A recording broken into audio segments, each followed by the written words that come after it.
మన తెలంగాణలో Maslow mass leader, క్లాస్లో క్లాస్ లీడర్ ఎవరు? హైటెక్ సిటీలో ఆయననే, మురికి బస్తీలో ఆయననే, సచివాలయంలో ఆయననే, ఊరి పంచాయతీ బోర్డు కాడ కూడా ఆయననే.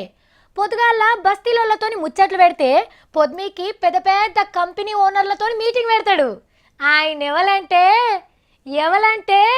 2015 సంవత్సరంలో ఎక్కువ అవార్డులు తీసుకున్న లీడర్ ఎవల్రా అంటే బొడ్డూష్ పొని పోరని అడిగినా చెప్తాడు కంప్యూటర్ల మంత్రి రామారావు సార్ అని. మస్త్ అవార్డులు కొట్టేసిండు మరి.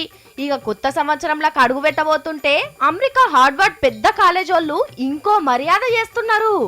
యూనివర్సిటీలో జరిగే మీటింగ్ కు రామారావు సార్ను పిలిచిండ్రు. ఫిబ్రవరి 6-7 తారీఖులల్లా మీటింగ్ పెట్టినాం, నువ్వు తప్పకుండా రావాలే, వచ్చిన 4 ముచ్చట్లు మాట్లాడిపోమ్మని మతలబ్ పంపిండ్రు. దునియాల పేరు పోయిన పెద్ద కాలేజ్ ఆయే. వాళ్ళంతలా వచ్చి పిలిస్తే కాదు అంటారా వాళ్ళన్నా? రామారావు సార్ కూడా తప్పకుండా వస్తా అని అన్నాడట. మన దేశం ఎట్లా డెవలప్ అవుతుంది, ఇంకెట్లయితే మంచిగుంటది, మనం ముంగటికి పోకుండా ఏమేం గుంజి పడుతున్నాయో మొత్తం మాట్లాడొస్తారు సారు. మొన్న షికాగో యూనివర్సిటీ వాళ్ళు చంద్రల్ సార్ను డాక్టర్ని చేస్తే ఇప్పుడు మన సార్ను అమెరికాకే పిలిచి మర్యాద చేయబోతుండ్రు.